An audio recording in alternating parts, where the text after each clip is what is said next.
So the StarCraft 2 History series is continuing. This time it's about Fruitdealer. And basically, when you talk about StarCraft 2 History, there's actually too much to talk about within one video. And because of the chronological order, it's hard to focus in on one topic or one game or one tournament. So there are going to be times where I'm just going to break apart chronologically and then just focus on a single player that meant something specific, or a single tournament, or perhaps even a single game, depending on how pivotal that game is in terms of what it means for StarCraft 2 history, or what I think it means.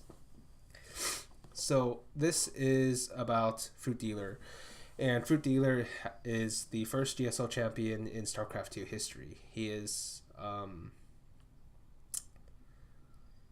an interesting character.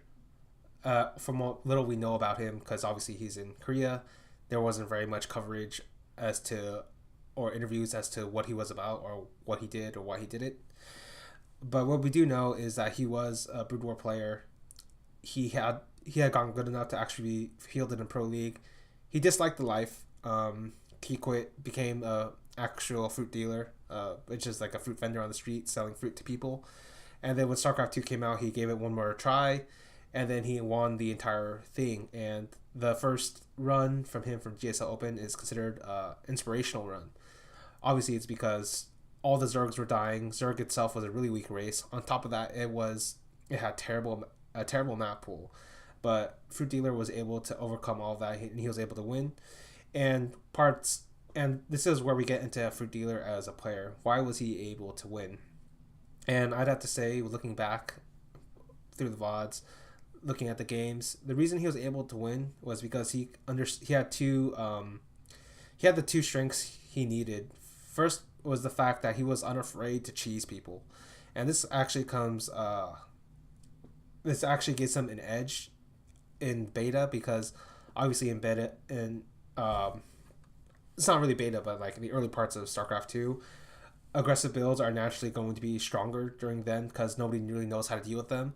It takes less time to master them, and it puts fear into the hearts of the opponents. And this is always going to be a reason why an all-in is relevant, especially in a series of best of 5 or best of 7, even in a best of 3. On top of that, his understanding of the game was higher than a majority of the people playing at the time. I'd say that what I mean by understanding is he kind of figured out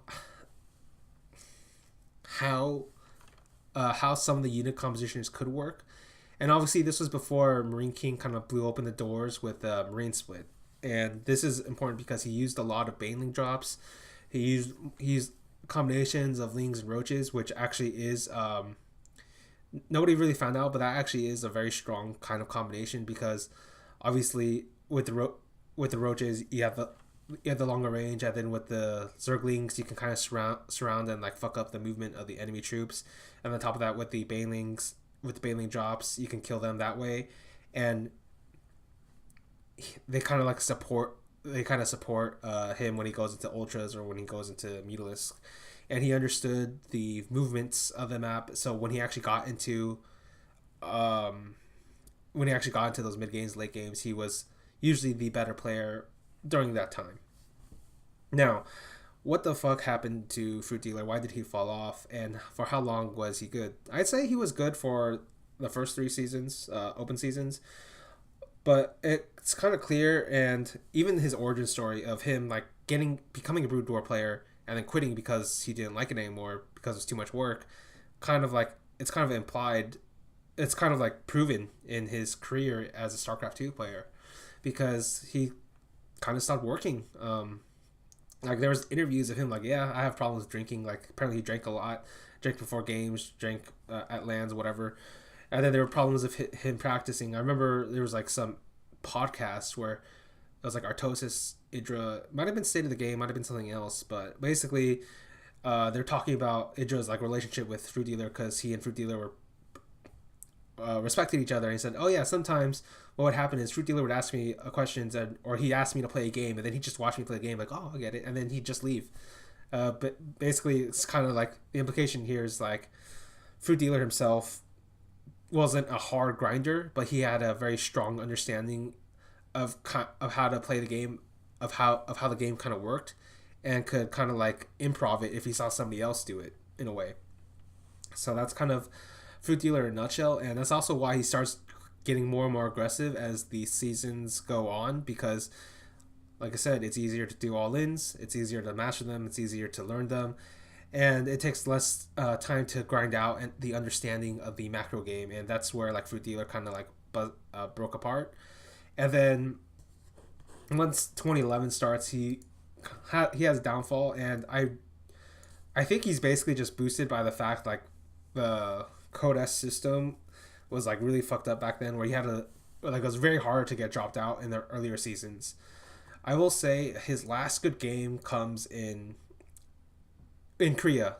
He actually has one more good tournament after this, but I'll get to that later. His last good game in Korea in the GSL comes in 2011 May against Nest-T, and this is kind of like a symbol. People can think of it as symbolic passing on of the torch, but I think Nest-T had already surpassed him by GSL season 2, Open season 2.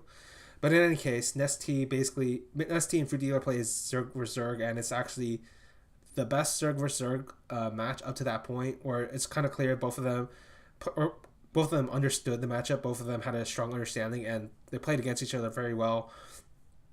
But Nest-T beats him 2-1, and then Nest-T goes on to win that GSL, I believe.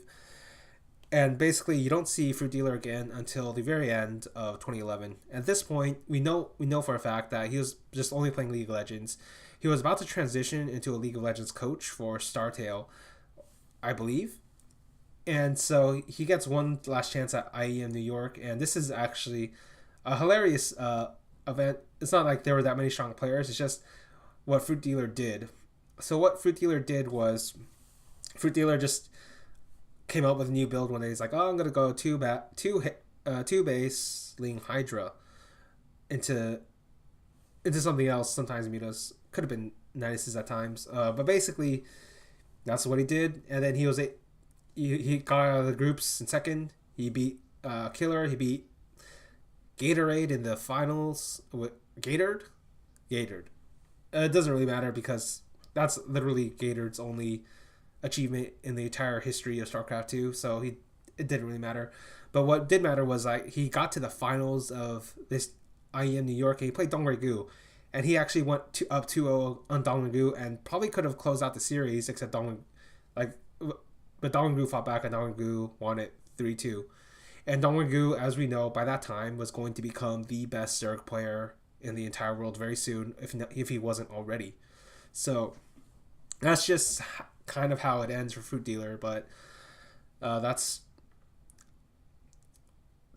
Fruit Dealer is a funny character because he kind of shows that.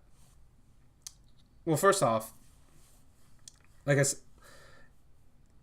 said, he represents a few things for me. The first, obviously, is like he was the first player to win the GSL championship, and he kind of represents the dreams of all players coming forward, which is the transition of the failed players from Brood War, or the new guys that felt like they couldn't like grind all those hours into Brood War because it would take like 5-6 years just to get okay at a professional level in Brood War, right? Whereas like this was a new opportunity, this was a new frontier, this was a new challenge, so to speak, and Fruit Dealer was the first. And Fruit Dealer, in his own way, did inspire them. At least he directly inspired Nest-T, because Nest-T wasn't going to play until he saw Fruit Dealer win that first GSL Open. And the second thing he represents is kind of like the proof that hard work didn't really matter. Okay, I don't mean that like. I'll explain that a bit more. Basically, hard work is the biggest correlation between results and competition, but it isn't the only thing that matters. On some level, talent, understanding the game, mentality, all these things come into play. There's actually a lot of different factors that can win or lose a player, a match, or a series. But Fruit Dealer basically showed that even though he didn't put in a lot of work, even though he had like problems with alcohol, even though he wasn't really he wasn't. Let's just say he was like the opposite of MMA in a way. Like this guy was not a guy who like made you believe he was practicing all day long to become better at the game. Despite all of that, he still basically proves that like on some weird level you could get away with just talent alone at times. And so he's kind of like one of my examples of saying like, yeah, hard work is great. Hard work is fantastic. I actually respect hard workers a lot more than I respect the talented guys, but sometimes talent does win out, and Fruitdealer was one of them. So that's it for Fruitdealer. Was there anything else about him that was interesting?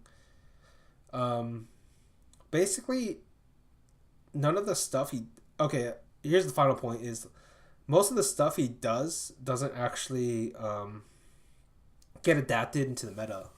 I guess I'll point that out. Even though he was the first guy to understand StarCraft, one of the first guys to understand StarCraft 2, he wasn't innovating the game necessarily. What I mean by that is like the stuff he was doing, like it either phased out really quickly or nobody thought it was that viable. And whereas like you look at like the stuff Marine King did in the following season with like the Marine splits, that has stuck around forever, right? So Fruitdealer, even though he was at the cutting edge of the beginning of StarCraft 2, none of the stuff he did really stuck around. I feel like you can point out to the Hydra thing, but like even the Hydra thing didn't really work out as well as you would think. But it was like it would come back later though as the game got more expansions, as Hydras became more useful. So that's it for Fruitdealer, the first GSL champion. See you later.